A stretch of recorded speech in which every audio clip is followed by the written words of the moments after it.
Korea से ये बड़ी खबर है। बैकुंठपुर में भूकंप के झटके महसूस किए गए हैं। राखी और दुधनिया कलाम के पास ये भूकंप के झटके महसूस किए गए हैं। रिएक्टर पैमाना अगर मापा जाए तो 4.8 इसकी तीव्रता रही है। सुबह 5:28 पर यह भूकंप आया। 10 किलोमीटर की गहराई में ये भूकंप आया है। और लगातार हमारे साथ हमारे संवाददाता दिलीप साहू जुड़े हुए हैं। दिलीप, भूकंप के झटके महसूस किए गए हैं। सबसे ज्यादा इसका प्रभाव किन इलाकों में देखा गया?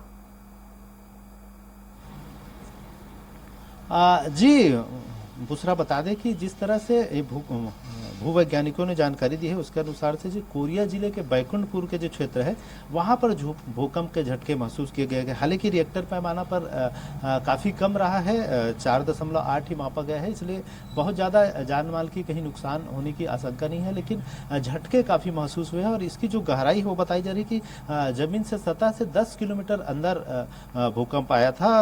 और सुबह 5:28 पर ये भूकंप के झटके महसूस किए गए हैं, इसको मापा गया है।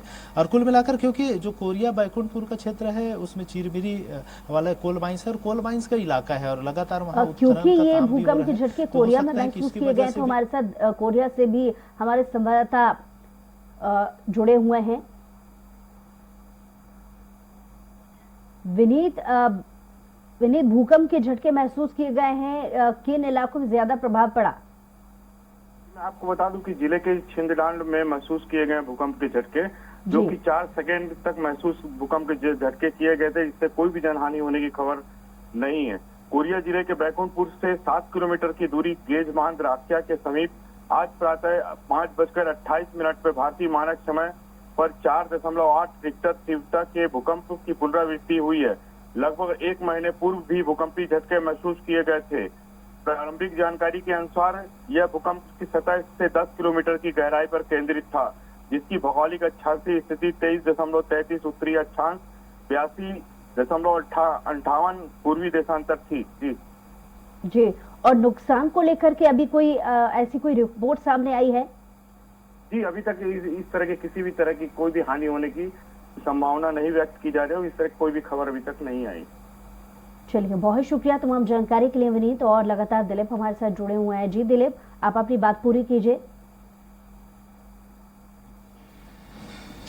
जी, आमतौर पर क्योंकि वो माइंस वाला इलाका है, लगातार खनन का दौर जारी रहता है, इसलिए उस क्षेत्र में बीच बीच में लगातार भूकंप के झटके इस तरह से महसूस होते हैं। हालांकि भूकंप के जो रिएक्टर पैमाना पे जो नापा गया है 4.8 है और ये काफ़ी कम माना जाता है। इससे झटके महसूस होते हैं, लेकिन इससे बहुत ज़्यादा नुकसान नहीं होता, चाहे जान माल की हानि कहे या फिर बिल्डिंगों को भी विशेष नुकसान नहीं पहुँचता। तो कुल मिलाकर अगर रिएक्टर पैमाने पर ये जो मात्रा है अगर है तो कहीं ना कहीं ज्यादा नुकसान होता है। लेकिन भूवैज्ञानिकों का मानना है कि ये जो झटके हैं महसूस हुए हैं, लेकिन इससे नुकसान होने की गुंजाइश कम रहती है। लेकिन अगर ये इसका रिक्टर पैमाना अगर बढ़ता है, झटके का जो असर वो पड़ता है, क्योंकि ये भूकंप जो आया है उसका गहराई मतलब जमीन की सतह से 10 किलोमीटर अंदर महसूस की गई है, मतलब वहाँ हुई है, इसलिए इसका नुकसान मतलब जनजीवन पर खासा असर नहीं पड़ा है। लेकिन अगर ये थोड़ी ऊपरी सतह पर होती तो बहुत ज्यादा नुकसान होने के आसार थे, या